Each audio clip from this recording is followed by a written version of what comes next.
What's up, everyone? Welcome to the Wildcast podcast, sponsored by nobody, but it could be you. So we have our Lee Enterprise ads that we run before every podcast that I'm sure a lot of people have listened to and maybe have, skipped over potentially. Listen to the ads though. Some good stuff there. But we don't have any local sponsors. So if you're a fan of this podcast and you would like to be a sponsor, I think it's safe to say, Lev, that we are open for business. So you can email us, email me or Lev. We are 100% open for business. I am happy to do some reads during the podcast. Happy to. We'll make appearances. We would love to take this podcast that I know a lot of people really like to the next level. Yep. So please hit us up.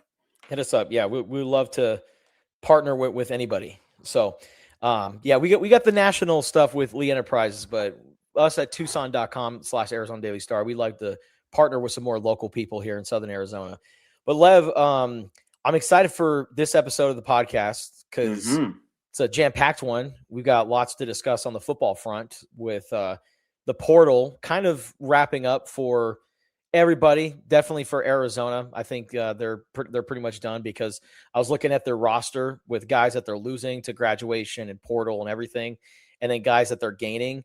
They're essentially at that 105 player mark for 2026. So roster's pretty full right now. And I would imagine, additions, don't really expect it. Maybe a guy or two, you just never know with how the roster thing goes. But, I think Arizona's pretty full right now. But, we'll talk about the portal.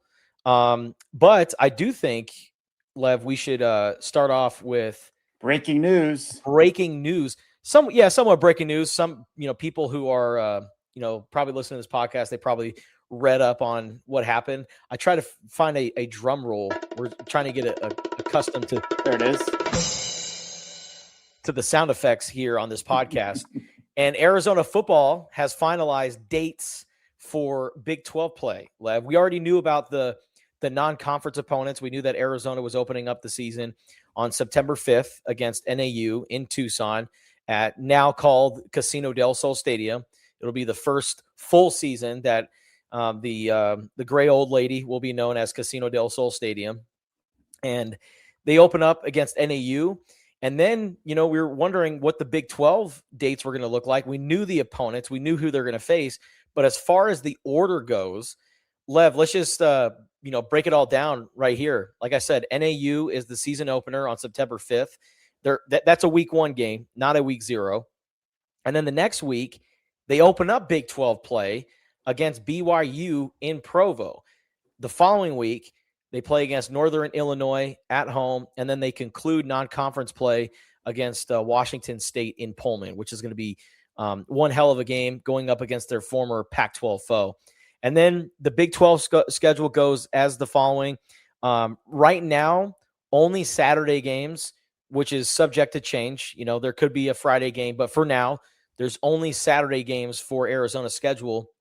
And they open up their Big 12 home schedule against Cincinnati, which is an interesting part of the season, Lev, because, the Cincinnati game in 2025, Noah Fafita set the career touchdowns record at Arizona. And if you look at kind of the pace, he could become the career passing yards leader in that game against Cincinnati. But that's on October 3rd. That is the Big 12 home opener. And then they go and play our old pal, Rich Rodriguez, in West Virginia on October 10th. And then they go into a bye week. And then they come back and play against Iowa State in Tucson, followed by Halloween night, Texas Tech in Lubbock. Going to be one hell of a game against the defending Big 12 champs. And then you got back-to-back home games against TCU, Utah, and then a road game against Kansas State in Manhattan on November 21st. And then the 100th edition of the Territorial Cup will be in Tucson, currently on November 28th. Lev, what is the biggest takeaway that you have when you look at Arizona's 2026 schedule? Well, Arizona plays probably the best 2 teams in the conference by consensus, right? Those would be Texas Tech and BYU. I know Texas Tech is losing a ton of really good defensive players off that team that made the playoff and finished in the top 7 or 8 in the AP poll.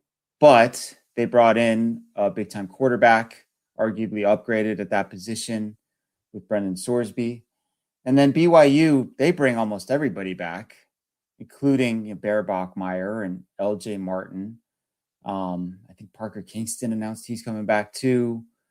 And that game is in Provo. That's going to be a really tough one. But aside from those 2 games, I think this is a really manageable schedule. I really do. I don't want to get into that. I don't want to be presumptuous about how Arizona is going to fare next season, because we have fallen into this trap before many times. They're coming off a great season. We expect another great season. They fall flat on their face. So I will withhold judgment on, the quality of the team until I see them in spring practice and learn a little bit more about how all these pieces might fit together. But I think that the schedule is pretty manageable, and there's several reasons why I think that. One, you've got 7 home games and 5 road games, right? My math is correct on that one? Yes, sir. That is correct. This is a year where the ASU game is at home. 2 out of 3 of the non-con games are also at home. So that is 7. So that's one thing. Another is they do not have any back-to-back road games, which is always a difficult challenge to navigate. And, as you mentioned at the top, that BYU game being moved into week 2, this was a kind of a necessity, right? The way their schedule was lined up, they would have had their only bye of the season in week 2, which just makes no sense for any reason. So they worked with one of their conference partners to get the game moved into week 2. It's going to make for a difficult opening segment of the season, to be sure, having to take trips to Provo and Pullman within the first 4 weeks, but it moves their bye to exactly the midpoint of the season. Which is, that's where you want it, right? That is the perfect spot for that. And if they can survive that opening stretch of games, which does include a trip to West Virginia as well. So you're kind of, you'll be crisscrossing the country, Justin, like literally all over the map. Yeah. If they can survive that opening segment, they will have 4 home games out of their final 6 in that back half of the season. So to me, this is a schedule that I thought when I just saw the list of opponents, man, this is going to be kind of tough. But the way it lays out, I think it's something that they can handle. Yeah. I got to track the mileage of plane trips for Arizona during that stretch. That's something that I'm going to try to do when we get off this podcast, because that's interesting, Lev. And that's a really good point. You got to go to Provo week 2, and Provo is a rowdy place. That's the thing.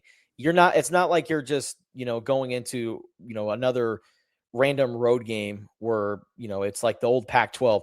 The Big 12 and their crowds, it's as good as it gets. And BYU is damn near the top when it comes to environments. And so they're going to be ready for that game, and they're going to be super excited.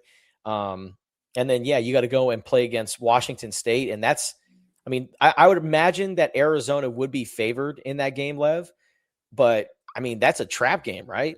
Because, old Pac-12 foe, you just never know with Washington State these days.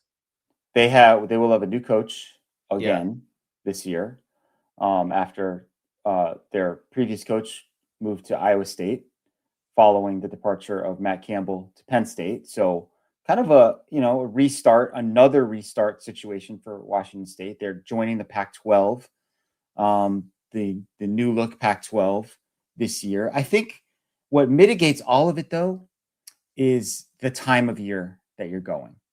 Yeah. So many of those ugly blowout losses that Arizona has suffered at Washington State over the years have been in mid to late November, when it is just miserable, cold, wet, dark.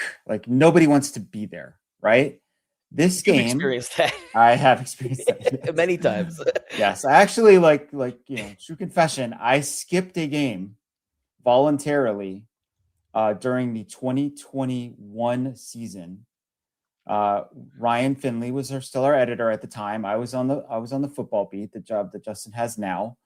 And I said to him, hey, this was like, it was Washington State on a Friday night. I'm like, if they snap the losing streak before Pullman, maybe we skip Pullman and save that money for another trip later on. Lo and behold, they defeated Cal. That game up in Pullman, and I skipped the game, that was the fog game.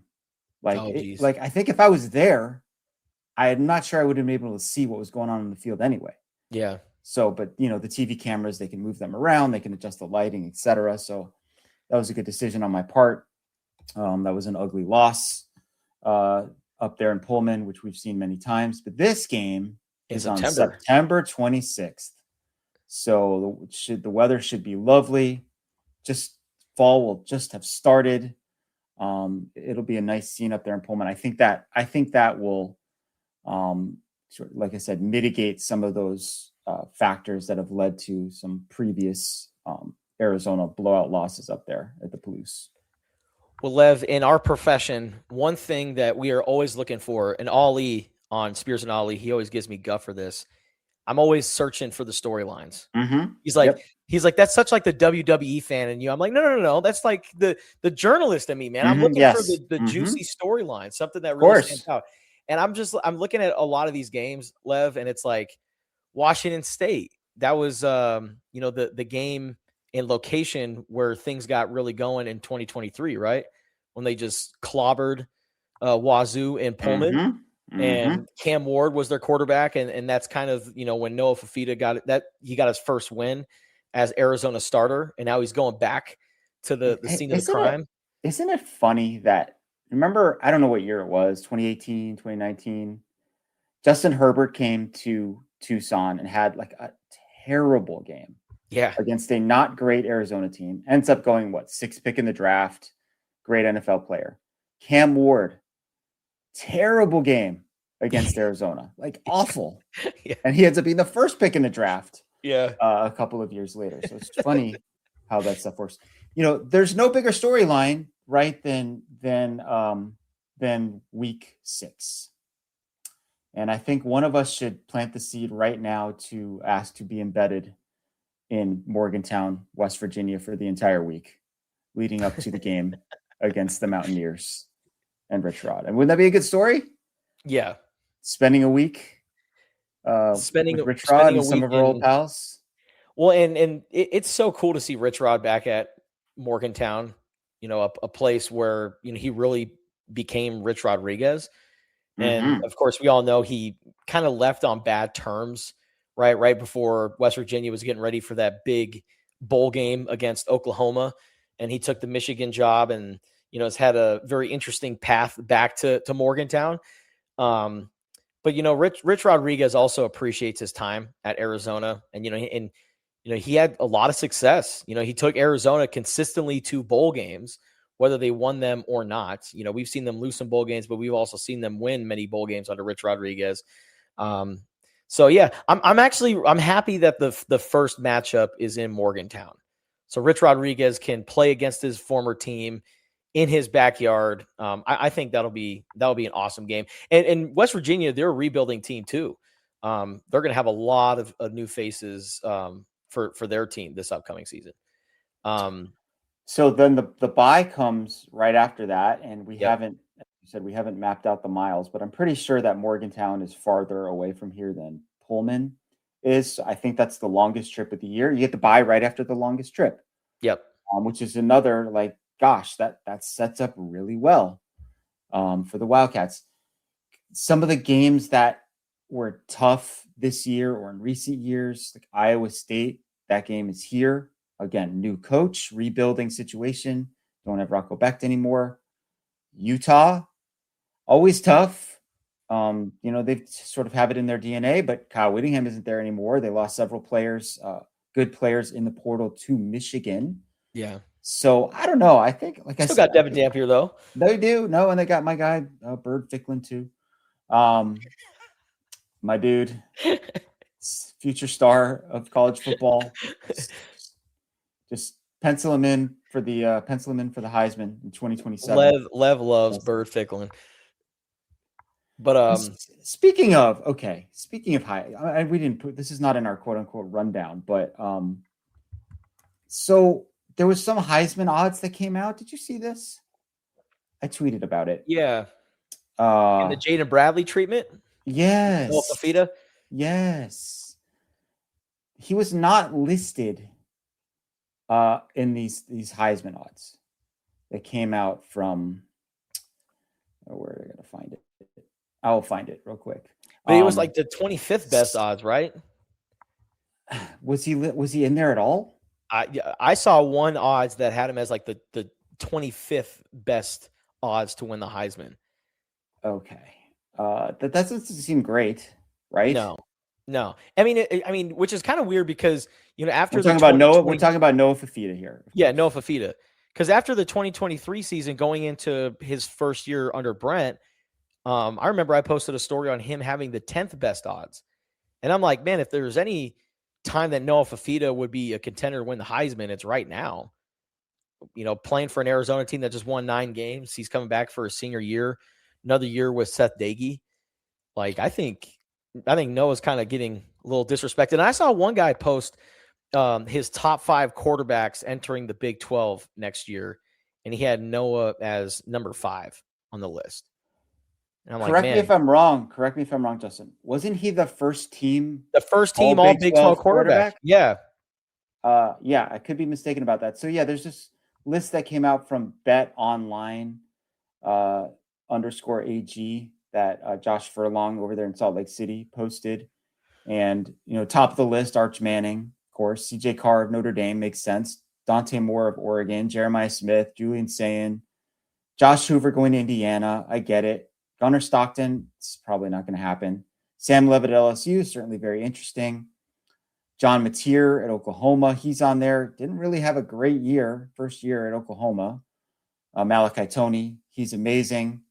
That all makes sense, I guess. But, Bryce Underwood at Michigan, that's a leap of faith, to say the least, to have him on there. So I don't know. I'm just the disrespect factor is it's pretty significant. Is it a short thing? And I don't know. You're saying this is height. I'm related. Speaking as a short king myself, I get disrespected all the time for my height. So maybe none of us are. Yeah, this is not a tall person's podcast. Really. I don't. How tall is Bruce Pascoe? Like 5'10"? Maybe. Yeah, maybe. Yeah. I don't even know how tall Bruce is. Really. I don't think I've ever sized myself up against Bruce. He might be the tallest person on our staff. I think it's just an Arizona football thing, that Arizona just isn't really thought about very much when it comes to Rodney football Dangerfield. And big awards. Yeah, for sure. And look, there is no way in hell that Noah Fafita is going to come out and say, I feel disrespected or anything of the sort. He will just deflect. He doesn't like to talk about himself. He likes to talk about his teammates and the program, so on and so forth. But that deep inside that this will be a little bit of motivation for him. Absolutely. And I would not be in the least bit surprised if Seth Doege talks about it. Because remember, he and Brent Brennan were really pumping up Noah Fafita. They were back in summer, right? They were like, by the end of the year, everyone's going to be talking about Noah Fafita, how good he is. And we're all kind of rolling our eyes like, oh yeah, sure. He didn't have a very good year in 2024. Lo and behold, first team, all Big 12, had a phenomenal season, coming back for his final year with a lot of offensive weapons. Yep. Coming back too. Yep. Yeah, I think Noah Fafita gets disrespected time and time again. And he's going to come back this upcoming season. And I was going to ask you this, Lev. Predict the game that he breaks Arizona's passing yards record. Okay. How many yards does he need? Do you have the math on that? So he needs 829 yards. That's it? Yeah, he needs 829 yards to pass Nick Foles. Man, that ain't much. I would say let's say he averaged 250. Probably be the fourth game of the season. Okay. I'd say up at Washington State. That'd be awesome. Which would be a bummer. Which would be awesome on some level, but also be kind of a bummer, right? Because the following week is Cincinnati. Having it happen on the road again. Yeah. It would be cool to, for him to break that record and then have that announcement at the stadium in Tucson. Yeah. That's why I'm pulling for cool. Cincinnati, because he set the touchdowns record against Cincinnati. And I'm like, man, is this like Khalil Tate with Colorado? Like that fan base just like must hate that quarterback because he's always having these great moments against them. Well, I mean, it could happen if they blow out NAU and take him out early and don't pass that much. I'm not going to assume anything about Northern Illinois because that program beat Notre Dame a couple years ago in one of the biggest regular season upsets in recent college football history. Do you know what conference Northern Illinois is going to be operating out of? Aren't they the MAC? I think they're moving to the Mountain West. Are they really? With new conference realignment? I think so. Oh my gosh. I thought they were in the MAC. They will join the Mountain West as a football only member on July 1st. Wow. Of this year. So. Okay. Mountain West opponent coming in from Illinois. I can tell you a couple things about DeKalb, Illinois. It's neither mountainous nor Western. I know I've made that joke before. And I guess it is the western part of Illinois. So we could go with that. But geography just doesn't mean anything anymore, as we know. But Lev, just kind of looking at, the other games on the schedule, Halloween at Texas Tech. Oh boy. For Arizona. And, we talk about storylines. Seth Daigie's homecoming. He was a quarterback for the Red Raiders. So he'll be returning to Lubbock where he played 4 years under Mike Leach and Tommy Tuberville, which I think I have so many questions for Seth about playing for both of those head coaches. But yeah, they'll be going to Texas Tech. At Texas Tech, they were, Big 12 champions. They were in the college football playoff. They're adding Brennan Sorsby, so they're going to reload and be ready right there in that driver's seat to maybe win the conference again. Could Arizona maybe steal that game, or are you just chalking that up as a loss for now? I mean, I would say that game and the BYU game are ones where they will most definitely will be underdogs and probably sizable underdogs. The feeling is that, Texas Tech has just elevated its game. And they're going to be perennial contenders since they have this setup now where they're able to, for lack of a better term, purchase a roster, right? Yep. And it worked for them really well in 2025. There's no guarantees that it'll work in 26. I mean, Arizona did beat a Brendan Sorsby-led team on the road this past season, but I would imagine that Brendan Sorsby will have a stronger supporting cast at Texas Tech than he had at Cincinnati, which was a team that kind of faded down the stretch and might not have been as good as we thought. But yeah, what a man. Like I said, that game and BYU are easily the toughest ones on that slate. I don't know. What do you think what's the third toughest game at this point? Since we're just sort of, we don't have a great grasp of what all the rosters look like and all that stuff. But well, I mean, I would probably imagine ASU is going to be better this upcoming season than they were last year.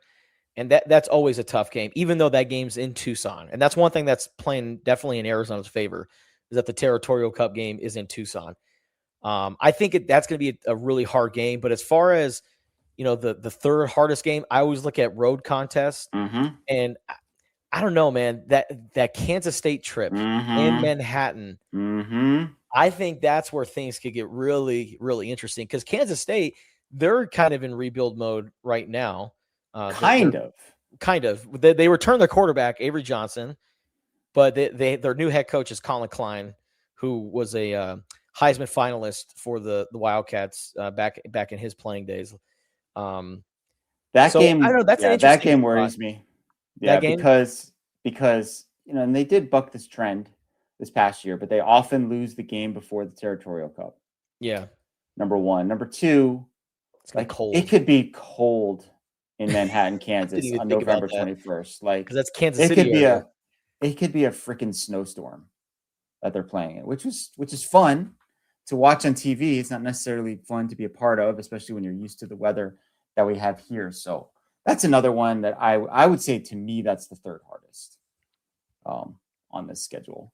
Oof. So, if they held serve in the rest, they'd be 9-3 again, Justin, which would be pretty darn good. But if that is very presumptuous on our part, don't want to get ahead of ourselves here.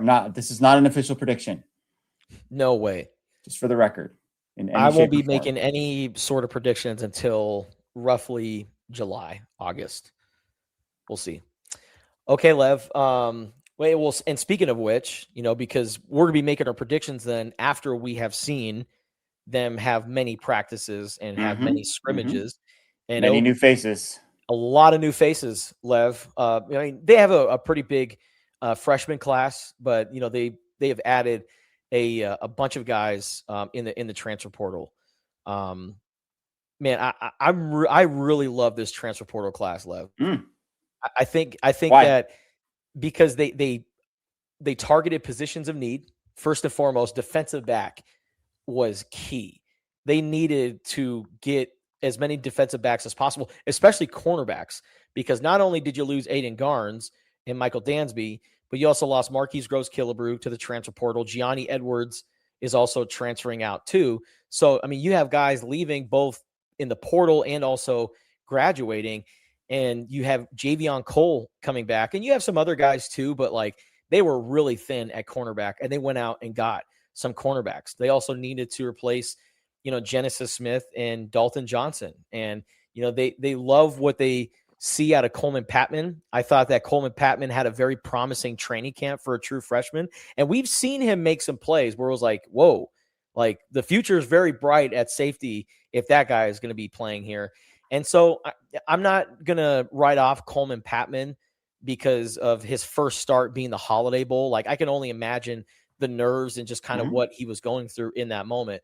So, I'm not ready to write him off, but, they needed some depth at those safety spots. And, I think Gavin Hunter, it'll be interesting to see where they put him. Do they have him at safety? They put him at nickelback. But they went out and they got a bunch of defensive backs, 7 from the transfer portal, Lev, and 1 from the junior college ranks in Brandon Holmes, who is a cornerback from Fresno City College. But, Dalen Austin from Oregon, a former highly touted recruit that I think could step in and play a number of positions. And he's going to be, a guy that contends for a safety spot. I love Malcolm Hartzog out of Nebraska, Lev, because if you look at the many snaps that he has played in his 3+ years at Nebraska, this guy has played in every single position in the secondary. He's got reps at corner. He's going to be playing safety when he comes to Arizona, but he's got a ton of reps at nickel. So if there's ever a situation, Lev, where they got to, shift some guys around like they did in the Holiday Bowl, you want some guys that have experience at a lot of these positions. And that's one thing that I've taken away when I look at these defensive backs and I look at, where they have played. A lot of these guys have played multiple positions in the secondary, and those are the kind of guys that Danny Gonzalez really wants in his secondary. So out of all the 22 players that they got, 7 of them are defensive backs. So definitely a position in need, and I definitely love the guys that they got. Yeah, my guy Justin got his calculator out as he assembled a very big sweeping story about the transfer portal class.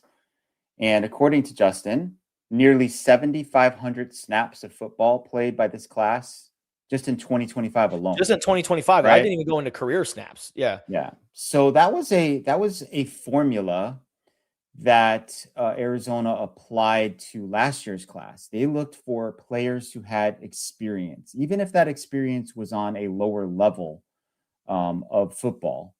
And it worked out pretty well for them, I would say. If you look at this year's group, there's a mix, though. Not everybody's got a ton of experience. They took some younger guys who had some recruiting hype, some upside type players. I am super intrigued to see what the kid from USC looks DJ like. Jordan. No, not DJ Jordan. Matai Togoai, Yes, the the linebacker. linebacker. Matai. We're gonna get the names all mangled here until we actually hear other people pronounce them. But Matai Tagoai. That's how's that sound? I said Togoai or something like that. I think Tagoai. Okay, yeah. Matai Tagoai. Okay, big time. He's like a near almost top 100 recruit. Still probably needs to add a little bit of muscle to his frame, but the kind of profile and athlete that you probably want to take a chance on. As you mentioned, they very much loaded up at the defensive back position. Besides Malcolm Hartzog, who has a lot of experience, you bring in a Lee Mollett from UConn, right? Yeah. Who played a ton of football. Yeah. Very experienced guy. Cam Chapa comes. He's my favorite from Northern Colorado, UNC, as we call it. We visited Northern Colorado during our little college tour last fall. Very nice campus up there. Chapa's good, by the way. Yeah, that's really another one player. Where he was a baller at that level, at the FCS level in the Big Sky, and plus you got Tyrese Boss coming in at cornerback. You've got Dwight Boodle coming in. These guys have all played big time college football. But the thing is, Lev, and a lot of these guys in this class, they still have years beyond this upcoming season, because most of the players in last year's class, they were just these 1-year rentals, and these guys, they could stick around for the following season. So they could have a really good foundation for, not just this year, but years prior or years after. Yeah. And look, we're not going to sit here and pretend to know that these guys are great players today. Yeah. But here's what we do know. Danny Gonzalez seems to have a pretty good eye for talent, right? And I would assume he was the one kind of leading the charge when it came to defensive player acquisition, right? This is the type of player I'm looking for. Let me look at the film. Oh, this pops out to me. That pops out to me. He knows what he wants and what works in his system, right? Guys who are smart, guys who are tough, guys who can grasp a lot of information, because it's a relatively complicated system. Like when he did those couple film breakdowns with us, the media corps, there's a lot going on these plays that you would never realize. So I think he had a certain type that he wanted to acquire for his secondary. And it is a very defensive back oriented defense, right? Like a lot of the plays are funneled to the safeties to make plays. They also added, I guess 3 linebackers, if you include the kid from Georgetown, Cooper Blomstrom as a linebacker. He's considered an edge rusher. So you got 7 DBs. You've got 3 linebackers, 0 defensive tackles. Justin, what do you make of that?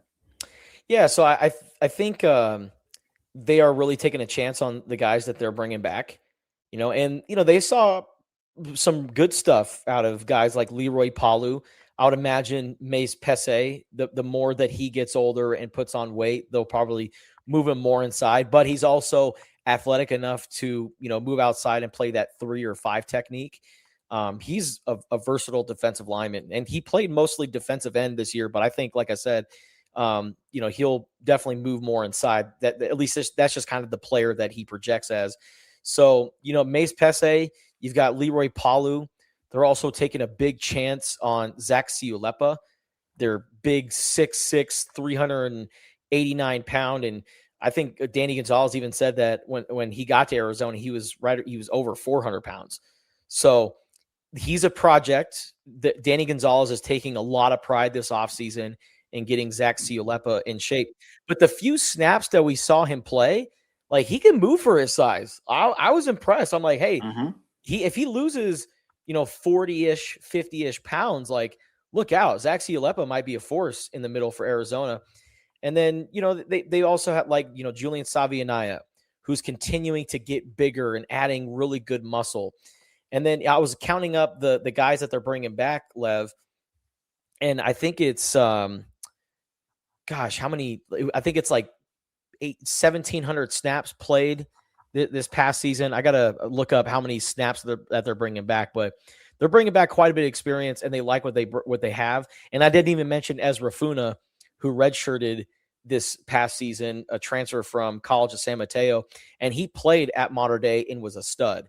But some things have gotten in the way of him, playing at the highest level. He had to go the JUCO route and then had to redshirt this past season. Well, now he's going to be available for Arizona. And I think spending that time this past season, studying, taking the mental reps, kind of staying by Joe Salavea, learning what the fundamentals and the techniques are as a defensive line, practicing with them, I think Ezra Funa might be a guy that could really emerge this upcoming season. So I think they really like where the defensive line group was at.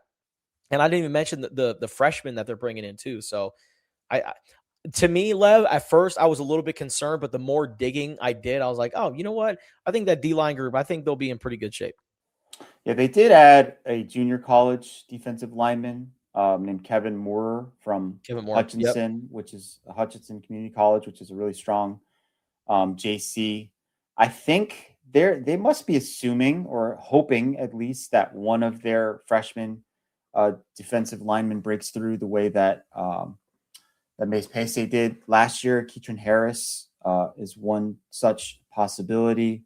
Manoa Faupusa is another possibility. Really, I mean, you can't bank on that, but they did have a guy who did it last year. They also get Trey Smith back. Trey Smith is a defensive end, but he's a big defensive end. Like, he is a strong side defensive end, about 270 plus pounds.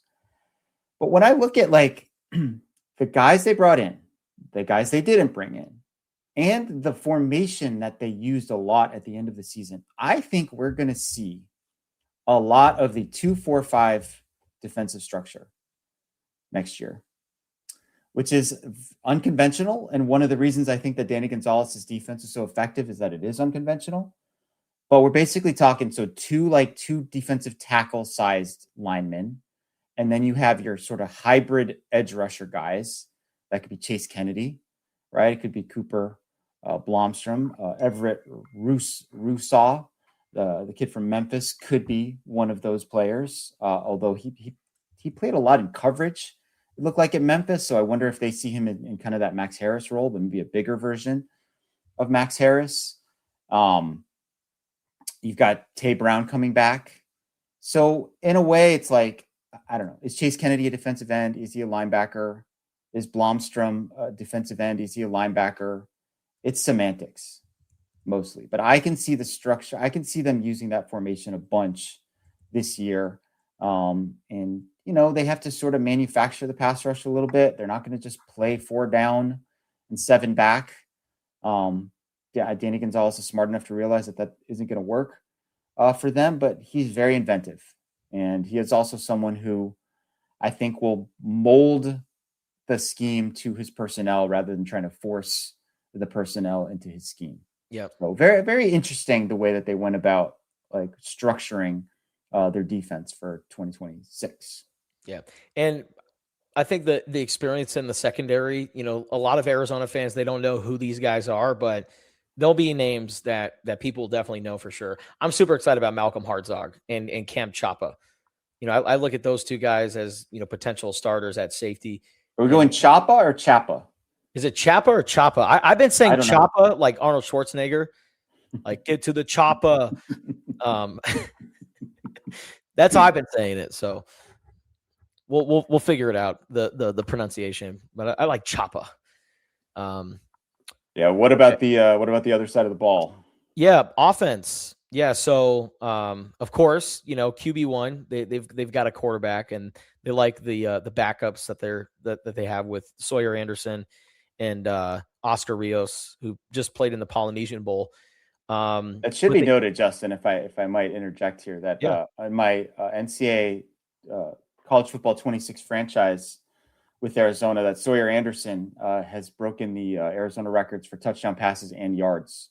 Oh, wow. There in whatever year I'm in. So he's kind of done the Noah Fafita thing in the virtual world. So I don't know. I think the construction of Noah Fafita's statue. Like, hold on. Wait a second. No more statue for Noah. Yeah, Noah transferred to Boise State in the game, which is really? a weird move, to be sure. It did. Is Les Fafita the head coach? Like, weird move. But yeah, they've got quarterback 1, 2, and 3 kind of lined up. That's funny, right? Yeah. So yeah, they don't need a quarterback. So they lost one to the portal, Braden Locke. He's going to Tarleton State, but they didn't add a veteran quarterback. They like the guys that they have behind Fafita. Positions of need, they definitely needed some offensive linemen. I thought, receiver was kind of set. When you look at the guys that they have coming back, like I like the trio of Spivey, Hunter, and Gio Richardson. And then you also have a rising receiver in Isaiah Mizell. Brandon Phelps, we saw him make some plays. I figured maybe there's some untapped potential that, maybe he can, get into and rise as a third-year player. And so, like, I looked at that receiver core, and I'm like, you know what? That's a pretty solid group. I would imagine they're probably going to add some pieces, and they do have a promising freshman coming in R.J. Mosley, who's 6'4" and is a big body receiver, and I think he's going to be a big-time target for Arizona in the future.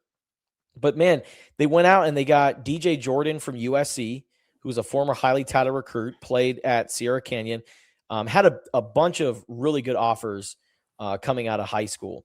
Rodney Gallagher, the third, who played at West Virginia, is a Uniontown, Pennsylvania native, which is right on the Pennsylvania-West Virginia border. So he's essentially playing for his hometown school in West Virginia. And if you go back and you look at Rodney Gallagher's recruiting profile, he had offers from all sorts of schools all across the country, and he was being recruited to play receiver and defensive back. So viewed as an athlete, that kind of weapon in your system, I would imagine, like, Lev, as soon as I did my research on Rodney Gallagher and I saw the kind of player that he was, I'm like, there's the Javon Watley replacement. There is the ultimate gadget player, guy that is super fast. They could take the top off the defense, and Seth Dagey can just use him in a variety of ways in his system.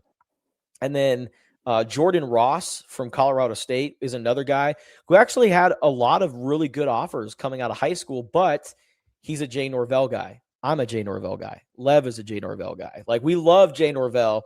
And if you just talk to Jay Norvell, you're like, oh, I see why players want to go play for you. And, Jay Norvell did one thing that I really commend him for doing is, really making sure that the LA market was, funneling players to Colorado State, and they were getting, guys from the Snoop Youth Football League and guys from LA, they would go play for Jay Norvell. Well, Jay Norvell was fired this past season. And so Jordan Ross, who played in the Snoop Dogg Arizona Bowl a couple years ago, he decides to go back into the portal, and he's a fast receiver with a lot of potential.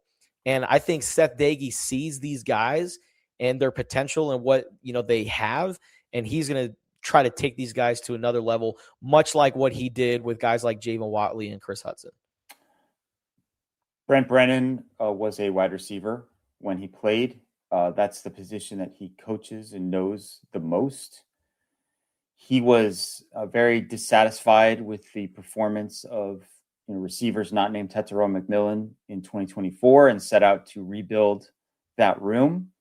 And he did so, and they got good results. They lost a couple or three of the key guys that they brought in to graduation. Their eligibility expired, if such a thing even is possible anymore in college sports. Guys are entering the portal on a Wednesday afternoon. I don't know. Weird. I don't know what's going on. Like Alberto Mendoza entered the portal on Tuesday. I'm like, but they can, I think, because they were still playing. Oh, okay, I see. It's allowed for them, but there was a linebacker who just flipped from like Clemson to LSU for today for some reason. So I don't know. Anyway, we digress. But yeah, so I think Very promising group coming back. I don't know if there is an alpha in that group. Remains to be seen. Gio Richardson could become that guy. Trey Spivey could become that guy. But I think the more candidates you bring in to compete for that type of role, the better off you are. They're taking a chance on some guys with talent. I don't think unlike defensive back, where it seemed like they were clearly going for guys who've played a ton, like who could immediately step into starters. They took some chances on some guys with talent and upside at wide receiver, like a DJ Jordan, right? Who just really hasn't played that much, but big time recruiting profile, etc. Let's bring him in here, increase the competition in the room. 3 wide receivers is probably their base offense, the formation that they played the most, and they rotated a plenty last year. I mean, at some point in time, Chris Hudson kind of became the guy, didn't really come off the field, but they'll play 5 or 6. Yeah. So there's plenty of room, plenty of snaps to go around, and they must have recognized that they didn't have as much depth as they thought they did, or we thought they did. So yeah, you increase the talent and you increase the competition in the wide receiver room. I don't think that's a bad thing at all. Not at all. Tight ends. So they added a few guys. That was 3. definitely a position of need. And, they did a little bit of experience and upside, right? So the guys who are considered upsides are Arthur Band from San Diego State, who's, 6'4", about 230 or 220. Like he's a building frame. And then you have a guy like Cole Rusk, who's 6'5", 250, definitely more of a filled out tight end. I would imagine he's going to come in and be kind of like your next Sam Olsen, right? A really good blocker, really good technician as a route runner. He may not be the big playmaker, but he's going to pop up and make some plays from time to time. He played at Illinois, played at Eastern Michigan, well-traveled career, experienced player. And that's exactly what Arizona needs, because, the guys that they are returning, they are kind of inexperienced. Like Tyler Powell was supposed to get that experience this year, and then he suffered that injury on the first play from scrimmage. And we saw what he did in training camp. He was going to be, the starting tight end and, their guy at that spot. I don't know what he's going to look like when he comes back. When he's healthy, he's a really good player, but he's also still trying to find that game experience. It hadn't really played that much. No. Heading into this past season, and as you said, the very first play from scrimmage of the entire 2025 season, he suffered an ending injury, which is just terrible luck. It felt awful for him. But yeah, and Kellen Ford, another one, right, who was a promising incoming freshman who had a long-standing relationship with Brent Brennan. He gets hurt in camp, ends up redshirting. They love the incoming freshman that they have. Henry Gabalis. Yeah. Like one of their highest rated recruits, but again, like no experience, right? So they wanted to balance out that room. They like to use 2 tight ends a lot. A tight end could also line up as a fullback on occasion. Those guys are blockers on the field goal team. They're blockers on the punt team. So you as many like kind of 6'4", 6'5", 230 to 250 bodies that you can bring in, I think is a net positive for your roster. And Shane King is a guy that they're bringing in from Southern Miss, and he was recruited by Seth Dagey and Josh Miller, the tight end coach, to Marshall. And then the coaching staff split apart because Charles Huff took the gig at Southern Miss. Seth Dagey became the offensive coordinator at Arizona, and Shane King followed Huff to Southern Miss, entered the portal, and, he's very familiar with Seth Dagey and Josh Miller. They know what he's capable of, and they think that they can take him to another level. And that's another player that's got, several years of experience, and a guy that could be here for at least 3 years. Yeah, I have brought this up to you offline. It's worth reiterating here that by the time Seth Dagey was hired last or 2 Decembers ago, the portal was already underway.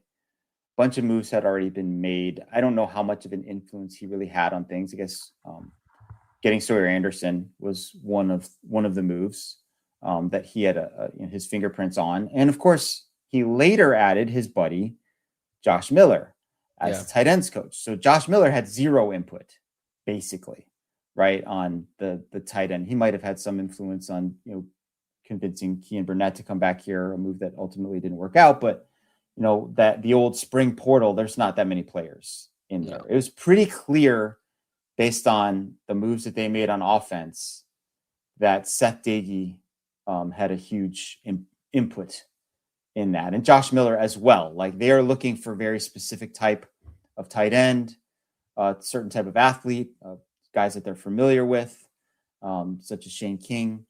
So it's just a difference between this year and last year that the coaching staff was almost entirely in place, whereas they were still making moves within the coaching staff a year ago as the portal moves were also being made. And then another thing about the offense, Lev, is offensive line. Mm-hmm. Now, perhaps the biggest news on that front is not even in the portal. It's the fact that they got right tackle Tristan Bounds to come back. The NCAA looked at his resume and viewed him as like, yeah, you haven't really played in so many games to be considered ineligible, right? Really, if you look at his resume, the majority of his snaps that he has played in college was this past season at Arizona. Outside of that, he hasn't really played much. So the NCAA granted him a 6th year of eligibility, and now he's able to come back. And that is big news because now you're getting one of your starting tackles back, and he's not going to participate in the spring. They're probably going to give that up to Matthew Lotto or whoever is going to, be maybe the backup at right tackle. But Tristan Bounds is going to come back. I imagine he's going to be your starting right tackle. And then Alexander Deuce at right guard, you're bringing him back as a second-year starter. And then I would imagine Zachary Henning, who's got experience playing center, that's going to be your starter at center. So really, we looked at offensive line as like, man, they got to fill some gaps. And now it's just really like, all right, that left side of the line, that's really the spots that you got to fill out. Which is, of course, a big deal. For sure. Yeah, I'm not trying to out the right guys. Do we know what Tristan Bounds' injury was? I would imagine it was listen, I'm not a doctor, even though I stayed at a Holiday Inn. It was a Holiday Inn Express. It was a right knee injury. Okay. So, yeah, depending on what type of injury we're talking about here, that certainly impacts his rehab, his recovery timeline, etc. But a great move to get him back and into the mix. And he really improved over the course of the season, became a pretty steady player by the end. I think, I haven't seen the waiver, but I think they had to have shown some proof that he had a previous injury situation that prevented him from playing in one of those seasons at Michigan, similar to, what Ole Miss has been trying to do with Trinidad Chambliss, right? In order to get that extra year, you have to prove that there was a medical reason for the player not playing. But regardless, it was approved. Yep. He's back. That was a big win. As you mentioned, Zachary Henning's got experience starting at center for Washington. So that is a nice move right there. Jake Griffin being brought in from BYU is the older brother of Jax Griffin, right? Jackson Griffin, yeah. Yeah, who's already on the roster, a young, developmental offensive lineman. And then Nate Hale is the other one they brought in who played at San Jose State. So there's some familiarity from the coaching staff there. I think going into any given season at Arizona, like offensive line and defensive line are almost always the biggest concerns. There certainly are some question marks heading into the spring at those positions. But the moves that they made there make sense. They have added some experience. They've improved the depth and brought in at least one guy who looks like he's going to be a starter for them at a very important position of center. Well, and also, I'm excited about the guys that they are they're bringing back. Louis Akpa, the second-year guy, Yep. athletic guy that's building. Mm-hmm. I Javian think Gu. Javion Gu, yeah, the sophomore redshirt freshman from Hawaii. They love those two guys, so they could be guys that could be in contention to start on the left side of the line. But yeah, the guys that they're bringing in, Nate Hale and Jake Griffin. The one thing about Jake Griffin is that he didn't really play much at BYU, but he is older. Like he was a part of that 2020 recruiting class. Yeah, he went on a mission. Yep. Went on a 2-year mission in Africa. So think about this, Lev. He was in the same recruiting class as Bijan Robinson. Who just completed his third season in the NFL? Yeah. I think, right? Yeah. So that's hilarious. It's hilarious how that works. But that's good. It's good to have some older guys in the room. It's still a pretty young group. They also have some incoming freshmen who are very highly rated, but I would never assume that a true freshman will be able to play on the offensive line. Jonas Avainaya is an exception to that rule. But that is the most developmental position of all to me. So, yeah. Where does Rhino fit into this picture? Because I think Rhino is more than capable of starting. Left guard. That's what I was thinking. Yeah. I mean, I think we saw, and I don't look, maybe he had this vulnerability before he got hurt, but after he got hurt, he just did not seem to have the same lateral movement that we saw previously. So it might be time to move him inside and give him a long look there. Because he certainly he's a leader in the locker room. He's got the size. He seems to have talent. I think he lost some confidence for sure after coming back from that injury and kind of struggling a little bit. So I don't know. There's not that any position on the offensive line is easy, but guard is easier than tackle. Yep. Right. Because you're not dealing with those speedy edge rushers, who can go wide, they can go inside. It's a tough spot. Didn't Brent Brennan say that was one of the toughest positions for any incoming player? Yep. Offensive tackle. Yep. So I think guard might be his future. Maybe a starter at left guard. I think he'd be. I mean, Chuba Mai. Hey, he's he made a more significant transition going from defensive tackle over to guard, but I think played almost every snap of the season, and that's not someone we were talking about last January as a candidate to play offensive line because he was a defensive tackle still at that point, and that worked out really well. Yep, for them. So yeah, they'll be moving some pieces around to be sure. All right. Any other things that we should discuss? Yeah, one more. Yeah, they brought in a running back. Oh yeah. Can you explain why? Yeah, Antoine Roberts. Yeah. Running back for Marshall, another Seth Doege guy. But he also didn't really play for Seth Doege. So he was there for Seth Doege's time at Marshall, but he was also hurt while Doege was there. So, but he's also a guy that's been playing college football now for several years. He's got 1 year of eligibility left.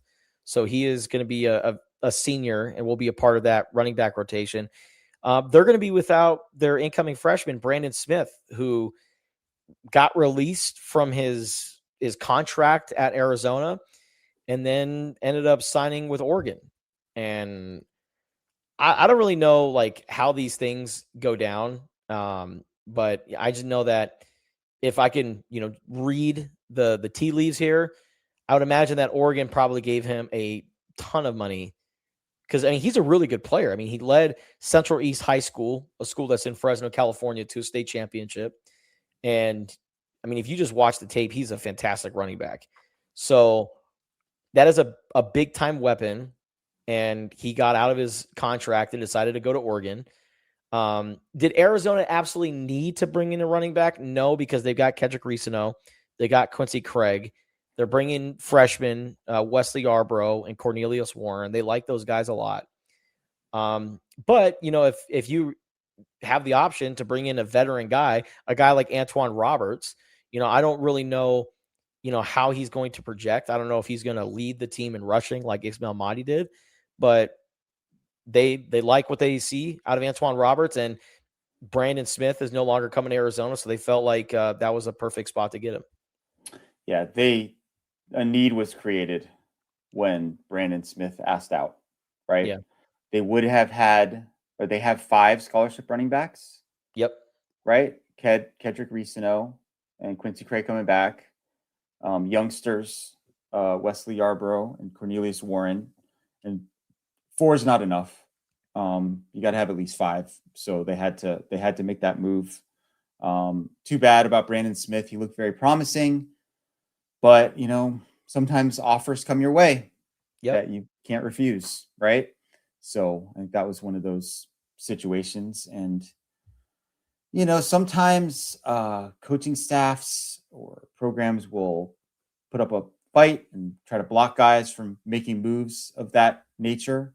But in this particular instance, they did not. Sent Brandon on his way and brought in a replacement. Well, and I'm sure, like, if you're in Arizona's position, you're thinking like, okay, what happens if I say no because you signed a contract, right?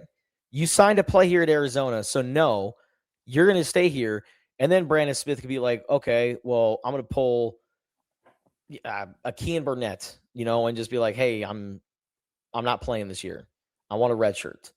Or he could have done with the guy from who went from Wisconsin to Miami, Xavier Lucas. I think was his name, right? The defensive back. He just unenrolled.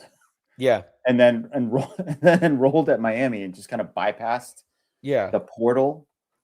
I think there are certain cases like obviously the DeMond Williams situation where Washington fought it and he's coming back, and the Darian Mensah deal is already in court after that went down last week.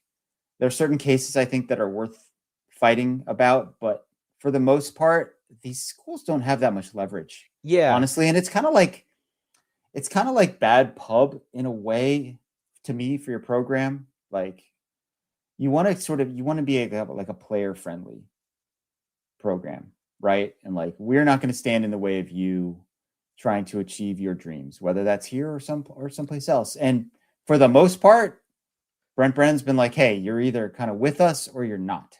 Yeah. And if you're not all in, then bon voyage. Good luck at your next place. Well, Washington made a big deal about DeMond Williams because that is the face of the program, right? That is the best player. And he had just signed days before. Yes. Days before. But, he is the face of Washington football. Whereas Brandon Smith, like, if you're Arizona, you're like, is it really worth making a big stink about a guy who's going to be a third running back at best?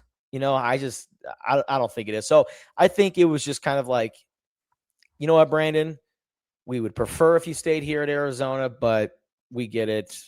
Best of luck to you. Yeah, who knows? Maybe he'll be a star at Oregon. Yeah. Remains to be seen. His film was very impressive. Sure. You want to answer a couple mailbag questions, Justin? Yeah, for sure. Actually, you know what? I got a last second mailbag question from our good friend Jordan Ham. Oh, he texted me. Yeah. Sorry, if there was a point in the podcast where I was like talking really slowly, is because I was reading a text message from Jordan Ham. Well, Jordan says, why does Wilbur wear shorts at basketball games but goes Pooh Bear mode for football games? So just wears a jersey and no shorts. That's a good question. I don't think I've noticed this before. So he's basically saying that he does not wear pants for the football games, but he does he wears basketball shorts for basketball games. Yeah. What would we want him to? Would we want him to wear football pants? I guess so. You have like a whole outfit. Yeah, for sure. Going on. I don't know. It's definitely a good question. What do you think? I don't know. I figured maybe Wilbur was dyslexic and saw shirtless section, but he read shortless section and showed up to the game not wearing shorts. I don't know. I sincerely hope that is not the start of a different trend of bottomless no fans. We can't have that on, man. I'm not trying to see your chonies. Shirtless is fine. Bottomless, no. No. We're drawing the line here. Yeah. But yeah, that's a good question. It is a good question. We should ask Elvia, our colleague, who did a giant story on Wilbur and Wilma. So yeah. Pooh Bear for football games. All right, Lev. Let's All right. answer. I got a couple questions here. They're good.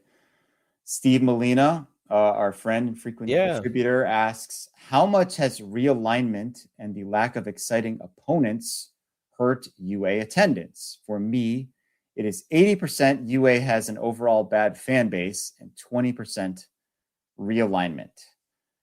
Steve is one who is a season ticket holder and has kind of ragged on the casuals for not showing up and showing their support for Arizona football. Attendance was definitely a storyline of the 2025 season. I do think that conference realignment has been a factor, right?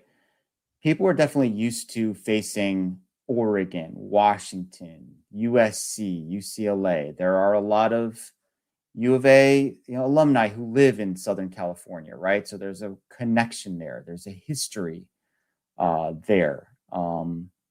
We did a whole segment on the schedule earlier, in the podcast. And I mean, it's not like a sexy home slate, right? Compared to maybe what we were used to from the Pac-12 days. I don't know how excited people are about, Cincinnati, Iowa State, TCU, those types of teams. But I also think that it takes time to build up these rivalries, right? And there are some like BYU, for example. I think it would have been a great addition to the Pac-12, might have been able to save the Pac-12. That's a budding rivalry. And those basketball games coming up between Arizona and BYU are going to be pretty epic. So I don't know. What do you think about Steve's topic and his assignment of blame for poor attendance of football? Yeah, well, I mean, I understand if you're unable to afford to go to these games. Tickets can be expensive nowadays, and concession items are also very expensive nowadays too.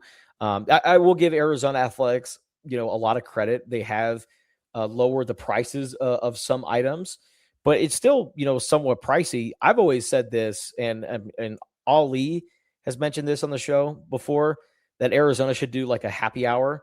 They should, the hour leading up to kickoff, make everything half off. So people are, more inclined to get to the stadium early so that they can get their food and their snacks and be ready for the game. And they could be in their seats at kickoff. How about a Noah Fafita menu where certain items are $1 for his number one jersey. Yeah. And number one in the rankings for touchdown passes, and soon to be number one for yards. Mm-hmm. The Fafita hour, where everything, or the Fafita power hour, where there's a certain amount of time where there's everything is $1. So I think that Arizona Athletics, they're open to a lot of things, and I think they will be, maybe making some adjustments. I like the Bear Down Bash idea. I think that's only going to grow after their first year doing it this past year. So they're working to improve the game day environment, but fans, we've heard for many years in the Pac-12 After Dark era, all the games are too late. Well, boom. And then going to the Big 12, it went to the other side of the pendulum. It was like, all right, here's all these morning and early afternoon kickoffs, and people still didn't go to that. And, a big part of that was because they didn't want to bake in the sun and sit out there. And, I get that. I mean, I've heard of a lot of different reasons why people are unable to go to games. So I think Steve is absolutely correct that some of it is just simply Arizona fans, and that's just kind of the way that the fan base is. But, there is a large part of that. We've grown up going to see Arizona versus USC, Arizona versus Oregon, Arizona versus UCLA. Like, I grew up going to a lot of these games, and I can imagine, like you said, Lev, like, do I really want to spend all this money to go see Arizona versus TCU? I don't know. So I think eventually, after Arizona goes through this feeling out process of being in a new conference, then you're going to start to see more people show up to football games. Yeah. The one other thing I'll say about attendance is this season is very important. It's important to follow up a winning season with another winning season, right? Like, they had such a great opportunity in 2024, and they didn't build off of the success of 23. And that kind of drove the fans away. And so you're almost like having to start over again on 25 and rebuild the goodwill and the faith. Remember how much everybody hated Brent Brennan heading into last season? Like everyone wanted him to, they despised him. They wanted him to be fired, etc. It's hard to get people to show up and pay their good money when they feel that way. So now you've got a chance this year to build on the success of last season. So I think it's a really important season in that regard for Arizona football. Our second question, final question, comes from Joe Sturk. This is a good one, Justin. You'll want to do a little bit of on-the-fly research here on this one. You've compared the 2025 team to the 2023 team. Can you compare the 2025 coaching staff to the 2023 coaching staff? Not just head coach, but breaking it down further. I would be curious of your opinions. So wow, let's go position by position with the coaches as best we can here, and see if we can make some judgments on who we like better, who we think has done a better job at each of those spots. Well, I will give Jed Fish really the benefit of the doubt, because of what he did to turn around the program. Mm-hmm. Yep. I know a lot of people don't like the way that Jed Fish left, but I mean, think about it. Taking over Kevin Sumlin's mess, and then in just a few years, you've got them winning 10 games and beating a perennial power in Oklahoma in the Alamo Bowl. So, and also Jed Fish, he's the offensive coordinator. Like he is the play caller too. So I think Brent Brennan is perfect for Arizona. I think he is a great coach, but I will give the nod to Jed in that category. And as far as like offensive coordinators go, man, I'd say Seth Doege is right there. He's right. He's rising, but you'd have to give the edge to Jed Fish. To Jed, right? Who was the de facto offensive coordinator, a ton of experience, even in the NFL level, of running offenses or being heavily involved in creating game plans, coaching quarterbacks, etc. Yeah, I think with Jed, you have to take out how it ended and just look at what his accomplishments were here in this particular exercise, right? Seth Doege is the quarterback coach, correct? Yep. And offensive coordinator. And the quarterback coach under Jed was Jimmy Doherty, who did a really good job, I think, right? Coached up Noah Fafita as he became a starter. Jaden DeLora had a pretty good year the year before that. Didn't have a lot of work with before those guys got here. So I would say I'd probably give Seth Doege the edge because he just has more responsibilities than Jimmy did. Because Seth is both the OC and the QB coach. That's not an apples to apples kind of comparison there. No. But what do you think about those if you're comparing Seth and QBs? Jimmy Doherty? Yeah. And also, with Seth, his sample size is he took a quarterback that led the Big 12 in interceptions. And by his standards, Noah Fafita had a down year in 2024. And then in year one under Seth Doege, he became a first team all Big 12 quarterback. That right there, the first big, all conference quarterback in Arizona history, being the third ever player to do that in the first. Hadn't been done in 50 years, right? 50 years. So that to me, I'm like, yeah, Seth Doege, quarterback's coach, I give him the nod. That's a good call. So at running back, you had Scotty Graham on the 2023 team, and in 2025 you had Alonzo Carter. I'm going to say that's a push to me. I think both like really good coaches who emphasize the right things: ball security, blocking, being an all-around back, charismatic personalities, guys who are good leaders of men. I can't say one was better than the other. Some might cite the production under Scotty Graham being a little bit better, but a lot of that has to do with the plays that are called, the surrounding circumstances. I mean, they just weren't a good offensive team at all in the 2024 season. If you kind of look at Alonzo's body of work. And I also think that frankly, they had a slightly higher caliber of running back under Scotty Graham than they've had the last 2 years. The last 2 years, the guys are pretty good, but we're talking about Michael Wiley, who got a cup of coffee in the NFL. We're talking about Jonah Coleman, who's probably going to be a draft pick this year. DJ Williams. I mean, that was a pretty good group that they had there in 23. And Michael Wiley, he became the all-time receiving touchdowns leader for an Arizona running back. He passed Vance Johnson, who was one of the three amigos for the Denver Broncos back in the day. So yeah, I think Wiley's versatility, Jonah Coleman's ability to shed defenders, what was it like? It was like nearly like 6 yards per carry after contact in 2023, like some absurd number. But Alonzo Carter did have a good NFL running back in Ja'Cory Krosky-Merritt. He did find him, even though he only played one game at Arizona. He did have him. That's true. That's true. Do you agree with me that it's a push, or do you give Scotty? Yeah, I think it's a push. Okay. I'm sorry if that's a cop out. I know some of our listeners are probably like, you guys are wimps. But okay, so the technical offensive coordinator of the 2023 team was Brennan Carroll. That was part of his title, but I think we should just look at him as the offensive line coach. Yes. And he's stepping into the ring against Josh Oglesby in a battle of heavyweights here. I thought Josh Oglesby did a great job this past season. There were a lot of doubts about him. I think after year one, a lot of that was probably just how the scheme was just not a great fit for a lot of the players here. It was awkward. It was slow. They never really found their identity or a good rhythm. They definitely were better this past year. Not great as an offensive line, but definitely better. It helped bringing in some veteran players. He certainly played a big role in kind of DeCambra developing into a center position he had never played before.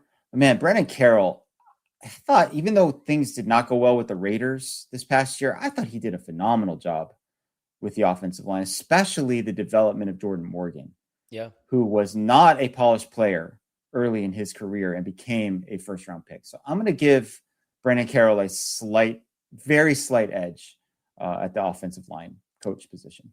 I look at it from two different angles. So you got reshaping and you have developing.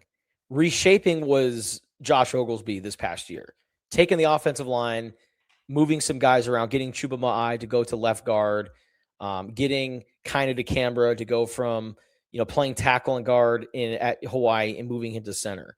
So he reshaped Arizona's offensive line this year into a cohesive unit, where Brennan Carroll was more developing guys like Jordan Morgan, right? Who went from, he might start at Arizona to, he's a first round pick and is now playing in the NFL. Jonas Avianaya, I know he was, kind of a different cat where he stepped in. It was a starter. Brennan found him though. But exactly. Yeah. They found him in Hawaii because he was only a 3-star prospect. And then, all of a sudden at the Polynesian Bowl, he's leading the Haka. He has shown some really good leadership traits. And then, I forgot. They had Wendell Moy. Wendell Moy as well. No, but I was saying Chris Forrester, the longtime offensive line coach in the NFL. I think he coached like the Niners and some other teams. But he came by a training camp or like a spring practice or something like that. It was when Jonah first got on campus. And he was like, dude, who is that guy? And Jed Fish was like, that guy should be a senior in high school right now. And he's an early enrollee, and he just got here. And that's, right there, Brennan Carroll. So offensive line goes, I think both have done a fantastic job. I think Josh Oglesby, when it's all said and done, he's going to be one of Brennan's top assistants. But I'm going to go with Brennan Carroll for O-line. Okay. Wide receivers, this is a tough one. The wide receivers coach in 23 is Kevin Cummings, who I think is, future offensive coordinator or even head coach somewhere type of material. And his competitor from 25 is Bobby Wade, who is all-time Arizona great player who has developed into a really good coach. This is another one where I'm going to kind of do the cop-out thing here and call it a push. some might criticize the performance of the 24 wide receiver group and put that as a knock against Bobby Wade. But I think that was more to do, again, with the scheme and the players that he had to work with. I think he showed his bona fides this past season by bringing that group together and coaching them up really well without having that super elite player like a Tetero and McMillan. Kevin Cummings had a lot to work with that 23 team. Not only a burgeoning star in T-Mac, but he had a future 4th-round pick in Jacob Cowing, among others. Quality versus quantity. The quality players are more Kevin Cummings because he's got T-Mac, he's got Jacob Cowing. But, man, you look at quantity and that rotation this past year, I mean, that was a pretty deep group for Arizona. So I'm going to go with Bobby Wade just because of the group that he had there this past season and, what they were able to do as a cohesive group. And Bobby Wade was the coach when T-Mac became the all-time receiving yards leader at Arizona when T-Mac set that record at TCU in 2024. So I'll go with Bobby Wade, but by a hair. Okay. So let's look at tight end, which was Jordan Paopao in 23. He was also the special teams coordinator. So we're going to have to kind of do a twofer here. Craig Nivar was a special teams coordinator for the 25 team. Josh Miller, the tight ends coach. Jordan Paopao coached up Tanner McLaughlin with that 23 team. And obviously had a great career here. One of probably a top 5 tight end in Arizona history, you would say, at least production wise for sure. And then special teams wise, they had Tyler Loop, who is of course really good. I don't know how much credit you give to a special teams coach for the performance of a kicker, but it definitely goes on his resume, right? 25 team kicking game, not as consistent, but not even close. And then you've got a tight end room that was, hit by injuries and other situations. Did see a lot of improvement out of Cameron Barmore over the course of the season. Probably going to give Paopao the slight edge in both of those, just based on what was put on the field. But I think there's some upside certainly for the current coaches to sort of improve their resumes and change the way that we think about them with more talent and a little more time in those positions. Yeah, I'm gonna hit that retweet button, Lev. Just repost exactly what you just said. And there's a ton of upside with the tight ends that Josh Miller is bringing in because these are his guys and guys that he's going to coach up. And one thing that I've always found interesting is Seth Dagey said, if there's any coach that I'm going to stand on the table for and risk my job for, risk my life for, it's Josh Miller. So the revere and the respect that Seth Dagey has for Josh Miller leads me to believe that he's gonna be a pretty good coach. So I like his upside, but based off of what we've seen, I'll give Paopao the edge in both tight ends and special teams. Defensive coordinator Johnny Nansen did a great job with the 2023 defense. Danny Gonzalez did like an all-world job. Yeah, I'm the giving 2025 defense, Gonzalez. Right? Like it's unbelievable. Like top 5 pass defense in the nation, right? And this is Arizona that we're talking about here. More takeaways than touchdowns allowed, Lev. Yeah, that's crazy. So I'm with you. I'm gonna go with Danny on this one, though. Johnny did a really good job when he was here, and that defense was better against the run than the 25 unit, and that was kind of the key, sort of the foundational piece of that particular unit. Let's see, what else do we have on the defensive line? Ricky Hundley and Jason Kafusi were the defensive line combo in 23, and now you've got Mr. Joe Salavea in that job. This is a tough one. We love Ricky. Joe is like Joe. He's like, an all-timer at the University of Arizona. That defensive line in 23 performed really well. And if we're just isolating just the performance of defensive linemen, I got to give it to that combo in 23. But I think, again, with Joe, he just got started here. This last season was his first season. The players that he had to work with performed well, and I think like the best is yet to come. Yeah. If we're just looking at the production of 23 and 25, I'll go with Hunley and Kafusi on that one.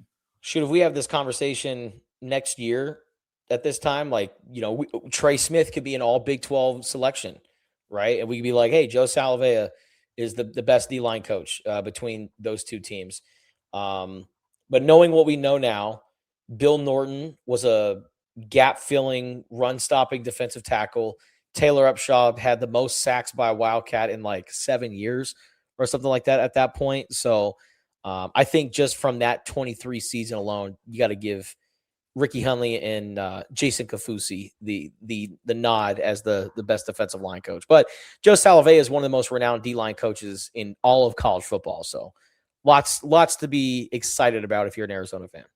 Yeah, they did not list a linebackers coach, I don't think, in 23, but Johnny Nansen was the one who was coaching the quote-unquote space linebackers. That's Josh Bringel's job with the current team, and he had that post in 2025. Who do you like there? Who do you like there? Really? Bringel, yeah.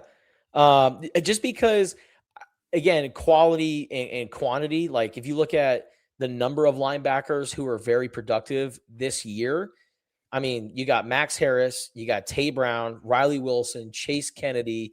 They saw some good stuff out of Jabari Man. Myron Robinson had a handful of really good moments.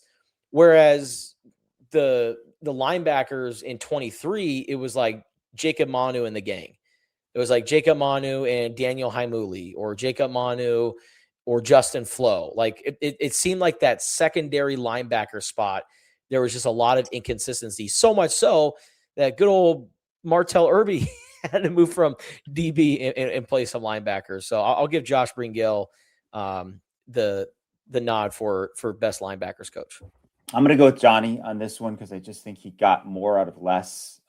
Jacob Manu is an overachieving player, undersized, who really fell off the cliff the following season. Wasn't nearly as good without Johnny's coaching. And then, like you said, Martell Irby was a safety, maybe even a cornerback that they moved into that kind of like nickel linebacker position and got good production out of him. So I'm going to give Johnny the slight edge at that spot. All right, we got two more coaches to discuss here. One of them, so we'll just do them kind of in combination since it's the whole secondary.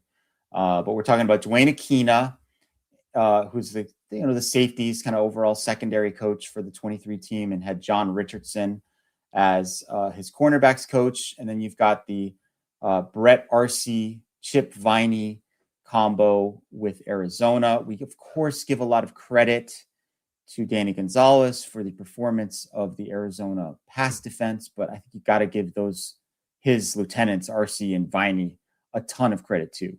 Yeah. I mean, that was a phenomenal group.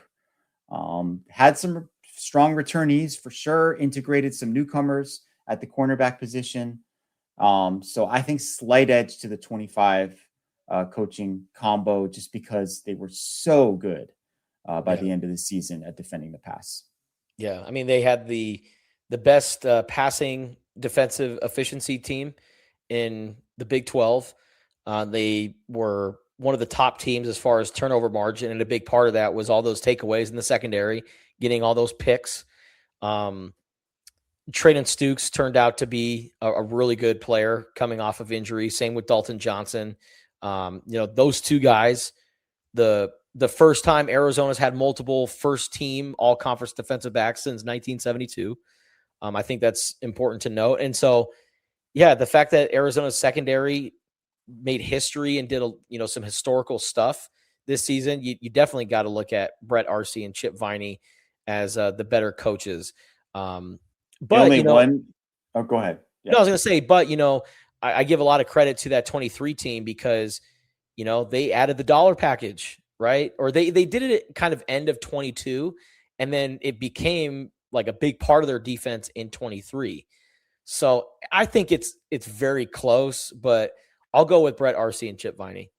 Yeah, they also, of course, combined for one of the greatest plays in Arizona history in the Alamo Bowl. That's true. Maldonado's mad dash, and Dalton Johnson was involved in that, and Traden Stukes was involved in that, etc. There was only one team in the nation that had a better turnover margin than Arizona, and that's Indiana, right? Indiana Hoosiers. Yeah, your national champions. So we got a couple questions while we're recording the podcast. We will hold those for a future podcast, as we're coming up on 90 minutes here, which I think is plenty long enough for this particular episode. So thank you for your submissions. And, Justin and I will be back. I'm going to have Bruce Pascoe on the show as well, and also trying to cook up some ideas to maybe talk about some other sports like women's basketball, softball, baseball, etc. in future podcasts. Fun time. We also got Tucson Rodeo right around the corner this upcoming month as well. And yeah, it's always, I love the spring months of Tucson, Arizona. Colagar Classic as well at La Paloma Country Club. And then of course, March Madness. Then, when Arizona is the number 1 ranked team in the country and it's March Madness, there's definitely a certain buzz around the old Pueblo. Yeah. I mean, look, we love football, right? Like, that's no secret. So we love the fall, but there's really nothing like when basketball is like in contention and the spring sports are starting up. It's super busy for us. It's chaotic, but it's a lot of fun. Heck yeah, man.